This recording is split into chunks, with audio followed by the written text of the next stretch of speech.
Welcome to college tutor. आज हम हमारा नेक्स्ट टॉपिक ले रहे हैं प्राइसिंग पॉलिसीज़ के बारे में। लास्ट वीडियोस में जैसे मैंने आपको प्राइसिंग के बारे में बताया, उसके फैक्टर्स के बारे में बताया, तो ये प्राइसिंग पॉलिसीज़ होती हैं जो मार्केटर अडॉप्ट करता है ताकि वो प्रोडक्ट की प्राइसिंग बहुत अच्छे से कर पाए। तो पहली प्राइसिंग पॉलिसी जिसके बारे में हम आज बात कर रहे हैं वो होती है cost oriented pricing. Cost oriented pricing में, या हम इसको कॉस्ट प्लस प्राइसिंग भी बोलते हैं, तो कॉस्ट प्लस प्राइसिंग में क्या होता है, यहाँ पर कोई भी प्रोडक्ट लॉस पे सेल नहीं किया जाता, यानी no product is sold at a loss. यहाँ पर प्राइस ही ऐसा रखा जाता है ताकि जो कंपनी है, जो फर्म है, उसको प्रॉफिट हो।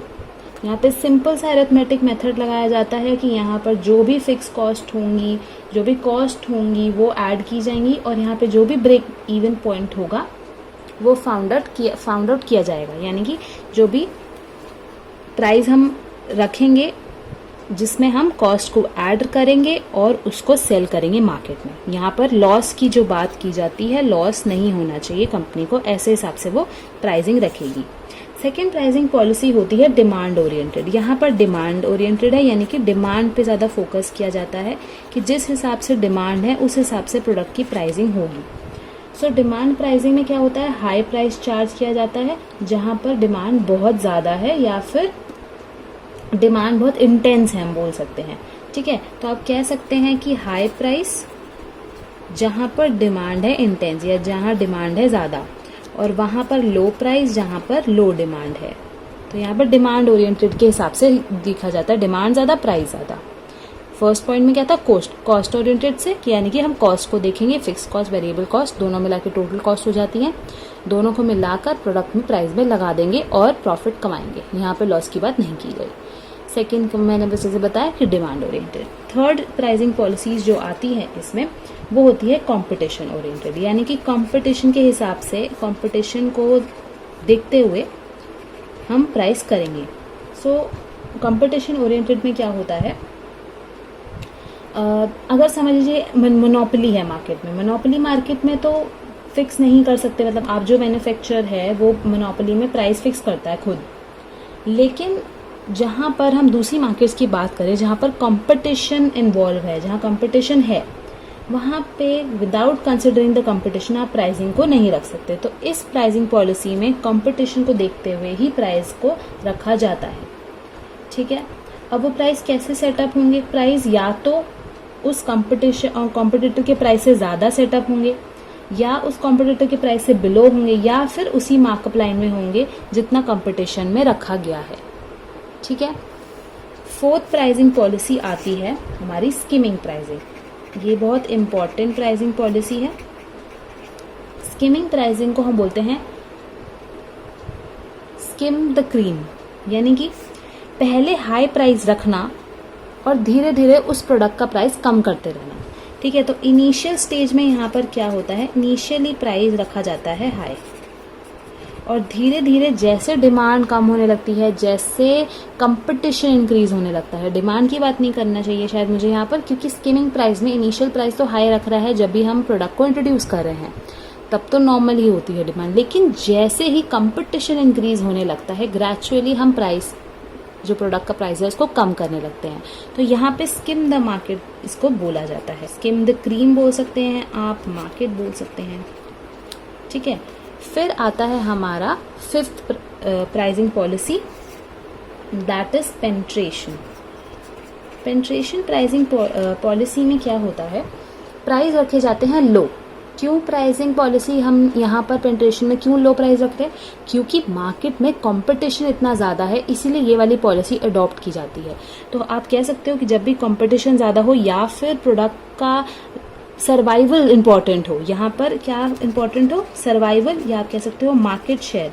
जो कंपनी है उसको उस प्रोडक्ट को मार्केट में रखना है, उसको सर्वाइव करना है, मार्केट शेयर लेना है और उसको उसके कस्टमर्स ढूंढने हैं। तो तब यहाँ पर प्रॉफिट को ज़्यादा फोकस ना देते हुए मार्केट शेयर को फोकस दिया जाता है, और कंपटीशन ज़्यादा है तो पेनिट्रेशन प्राइसिंग पॉलिसी को अडॉप्ट किया जाता है और कॉस्ट को प्राइस को, प्रोडक्ट के प्राइस को कम रखा जाता है। और अब हम हमारे नेक्स्ट टॉपिक पर चलते हैं। तो नेक्स्ट टॉपिक है हमारा ब्रांडिंग। ब्रांडिंग एक ऐसा प्रोसेस होता है जहाँ पर किसी भी कंपनी या फर्म को अपना सेटअप करना होता है, डिमांड अपने ब्रांड का, अपने प्रोडक्ट का। तो उस प्रोडक्ट को जब हम एक नाम दे देते हैं और उसका एक ब्रांड बना देते हैं, यानी उस प्रोसेस को बोलते हैं branding. So process by which product is branded, ठीक है, उसको एक थप्पा दिया जाता है। तो क्या इंपॉर्टेंस है ब्रांडिंग की? क्यों हम प्रोडक्ट को किसी बिना नाम के क्यों नहीं सेल कर देते? क्यों हमें प्रोडक्ट का एक ब्रांड चाहिए? क्यों? तो सबसे पहली बात आती है कि उस प्रोडक्ट को हमें कंपटीटर्स के साथ या जो भी प्रोडक्ट मार्केट में अवेलेबल है उससे डिस्टिंक्ट करना होता है, उससे डिफरेंस बनाना होता है कोई, ठीक है। अब होता है ना, जब भी हम मार्केट में जाते हैं तो हम एक स्पेसिफिक ब्रांड को ढूंढते हैं, तो वो स्पेसिफिक ब्रांड उस प्रोडक्ट को कुछ अलग फीचर्स देता है, कुछ ऐसे नीड्स एंड वांट्स को सेटिस्फाई करता है हमारे, जो बाकी प्रोडक्ट्स नहीं कर सकते, तो वो डिस्टिंक्शन देता है। दूसरी चीज़ इंपॉर्टेंस में आती है कि वो डिनोट करता है क्वालिटी। हम कोशिश करते हैं, अगर हम पानी की बॉटल लेने जा रहे हैं तो हम कोशिश करते हैं कि हम बिस्लेरी की ही लें, क्योंकि हमें पता है कि वह क्वालिटी देता है। तो वो जो ब्रांडिंग है, वो ब्रांड है, वो डिनोट करता है क्वालिटी को। तीसरी चीज़ इसमें ये इंपॉर्टेंस आती है कि लीगल राइट्स होते हैं जो वो इंश्योर करता है, कंपनी फर्म इंश्योर करता है कि हमारे वो लीगल राइट्स कोई और ना चुरा ले, तो इसलिए वो ब्रांडिंग प्रोसेस में जाते हैं। उसके बाद एडवर्टाइजमेंट में भी हेल्प होती है, पैकेजिंग में भी हेल्प होती है, ठीक है। आप दूर से ही उस ब्रांड को पहचान लेते हो क्योंकि आपने उसकी एडवर्टाइजमेंट टीवी पे देखी है, ठीक है। अब अमूल बटर है तो हमें पता है कि एक लड़की उसमें खड़ी होती है, तो ये एडवर्टाइजमेंट में हमने सबसे पहले देखा था। और जब हम मार्केट में जाते हैं तो हम ढूंढते हैं कि अमूल बटर कहाँ है ना, और हमें उसका एक पैकेजिंग से हमें पता लग जाता है ये अमूल है, हमें पढ़ना भी नहीं पड़ता। तो वो पैकेजिंग में हेल्प होती है कोई भी ब्रांड को। उसके बाद ब्रांडिंग इसलिए इम्पॉर्टेंट है क्योंकि ये मार्केट शेयर इंक्रीज रखती है, उसको मेंटेन करके रखती है, इंक्रीज तो करती ही है, ऑल्सो कंट्रोल करती है, नीचे नहीं गिरने देती उस मार्केट शेयर को। तो ऐसे बहुत सारे इंपॉर्टेंस हो सकते हैं ब्रांडिंग के, सिर्फ ये 5 नहीं है, बहुत सारे हैं। दूसरी बात जो हम नेक्स्ट टॉपिक इसमें ले रहे हैं वो आ रही है, जो ब्रांडिंग प्रोसेस है ये सारा, उसमें 4 ऐसे डिसीजंस हैं जो एक मैनेजर को लेने पड़ते हैं और बहुत इंपॉर्टेंट डिसीजंस होते हैं ये। So 4 decision that are involve in the branding process. The first one is brand positioning. Brand positioning का मतलब होता है कि हम किसी भी प्रोडक्ट को कस्टमर के माइंड में कैसे पोजीशन करते हैं, ठीक है, कैसे उसको रखते हैं। तो फर्म को ट्राई करना चाहिए कि वो अपने ब्रांड को बहुत क्लियरली मेंशन रखे कस्टमर्स के सामने, उनके माइंड में एकदम क्लियर रहे, ठीक है। और कैसे आप क्लियर कैसे रख सकते हो, पोजीशनिंग कैसे हो सकती है किसी कस्टमर के माइंड में? प्रोडक्ट के एट्रीब्यूट्स बता के, ठीक है। अगर हम सोप ले रहे हैं, ठीक है, तो हम कोशिश करते हैं कि उसके क्या क्या एट्रीब्यूट्स हैं, क्या क्या फीचर्स हैं। अब एक सोप नॉर्मल पड़ा है और एक डव का सोप है, तो डव के सोप में हमने एडवर्टाइजमेंट में क्या देखा था कि डव का सोप सिर्फ सोप नहीं है, वो एक मॉइस्चराइजिंग क्रीम हमें प्रोवाइड कर रहा है। तो हम क्या करेंगे, जो नॉर्मल सोप है उसको नहीं लेंगे, हम एक ब्रांड के सोप को लेंगे। तो हमारे माइंड में पोजिशन कैसे किया गया है डव कंपनी ने, ये पोजिशनिंग कहलाता है, ठीक है। तो ब्रांड पोजिशनिंग एक बहुत इंपॉर्टेंट डिसीजन है जो एक मैनेजर को लेना होता है, ठीक है। ऐसे ही एट्रीब्यूट्स हैं, काफ़ी बिलीव्स हैं, वैल्यूज़ हैं, अलग अलग चीज़ों के साथ, हेल्प के साथ आप कस्टमर के माइंड में अपने ब्रांड को पोजीशन कर सकते हो। दूसरा डिसीजन आता है ब्रांड नेम सिलेक्शन, यानी कि आप क्या ब्रांड नेम रख रहे हो, वो भी बहुत इंपॉर्टेंट डिसीजन है। ऐसा ही तो कुछ नहीं रख सकते ना, उसका कोई मीनिंग होना चाहिए, एक मीनिंगफुल होना चाहिए। तो वो ब्रांड नेम बहुत इम्पोर्टेंस प्रोवाइड करता है सक्सेस में उस ब्रांड की। क्या आपका फर्म, क्या आपकी कंपनी उस नाम से रिकग्नाइज हो पा रही है, क्या कस्टमर्स उस नाम को रिमेंबर रख पा रहे हैं, ठीक है। तो रिमेंबर रख पा रहे हैं, रिकग्नाइज कर पा रहे हैं, ये चीज़ें भी देखनी पड़ती हैं, ठीक है। प्रोनाउंसिएशन क्या उसकी ईजी है, डिफ़िकल्ट है, ठीक है। तो ये ब्रांड नेम सिलेक्शन बहुत इंपॉर्टेंट डिसीजन होता है किसी भी ब्रांडिंग प्रोसेस के लिए। थर्ड डिसीजन जो आता है वो होता है ब्रांड स्पॉन्सरशिप। ब्रांड स्पॉन्सरशिप इसलिए इम्पॉर्टेंट है ताकि उसकी ऐसे एडवर्टाइजमेंट की जाए। स्पॉन्सरशिप को 4 टाइप्स में मैं बताती हूँ। जैसे स्पॉन्सरशिप 4 टाइप्स कैसे हो सकते हैं, प्रोड्यूसर ब्रांड हो सकता है, ठीक है, कि जो प्रोड्यूसर है वो वही स्पॉन्सर कर रहा है, वही उसी का वो ब्रांड है। दूसरा क्या हो सकता है, प्राइवेट ब्रांड है। ठीक है, तीसरा क्या हो सकता है, लाइसेंसिंग, कि आपने लाइसेंस लिया है किसी से।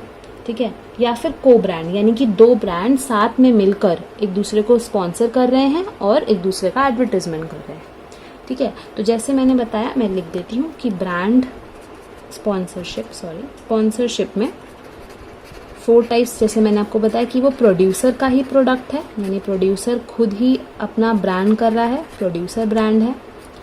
दूसरी चीज इसमें क्या आ सकती है कि वो एक प्राइवेट ब्रांड है। तीसरी चीज इसमें आ सकती है कि वो लाइसेंसिंग के दौरान है। और फोर्थ आ सकती है जिसमें मैंने आपको बताया कि वो को स्पॉन्सरशिप है, यानी कि को ब्रांड है, आपस में ही दोनों प्रमोट कर रहे हैं एक दूसरे को।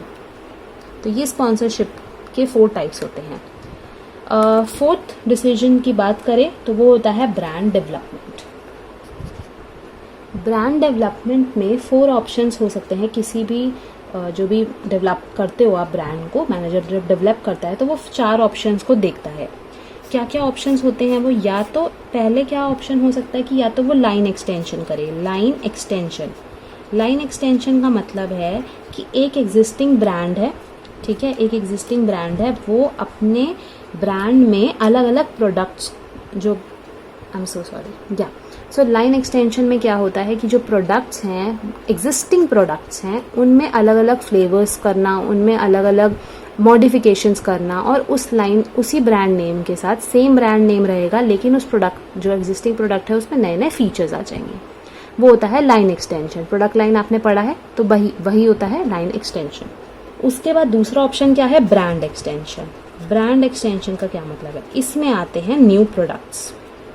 यहाँ पर एग्जिस्टिंग प्रोडक्ट्स में ही मॉडिफिकेशंस हो रहा है। ब्रांड एक्सटेंशन में क्या होता है, सेम ब्रांड है लेकिन हम अपने न्यू प्रोडक्ट्स को ज्वाइन करवा रहे हैं उस ब्रांड में। तीसरा ऑप्शन क्या हो सकता है, मल्टी ब्रांड्स, यानी कि आप सेम प्रोडक्ट बेच रहे हो लेकिन आपने जो ब्रांड नेम है वो नया रख लिया, तो new brand names, right, but same product, right. यहाँ पर हम प्रोडक्ट को चेंज नहीं कर रहे हैं, एग्जिस्टिंग प्रोडक्ट्स के काम हो रहा है। यहाँ पे हम ब्रांड नेम भी सेम है लेकिन प्रोडक्ट को चेंज कर रहे हैं, न्यू प्रोडक्ट्स को ऐड कर रहे हैं। मल्टी ब्रांड्स में हम न्यू ब्रांड नेम ला रहे हैं फॉर द सेम प्रोडक्ट। और फोर्थ ऑप्शन क्या हो सकता है, यानी कि न्यू प्रोडक्ट ला रहे हैं और न्यू ब्रांड नेम ला रहे हैं, तो यहाँ पर आ जाता है न्यू ब्रांड। तो आप देख रहे हो कि एक चीज सेम है दोनों में, ठीक है, बस मॉडिफिकेशन के साथ। यहाँ पर ब्रांड नेम सेम है बट प्रोडक्ट नए आ गए। मल्टी ब्रांड्स में नया brand name but same products, और न्यू ब्रांड में दोनों चीजें नई, नया ब्रांड नेम भी और न्यू प्रोडक्ट्स भी। सो आई होप आपको ब्रांडिंग समझ आया हो। अगर आपको वीडियो पसंद आई तो please please please hit the like button, share it with your friends and do subscribe to college tutor. Thank you for watching.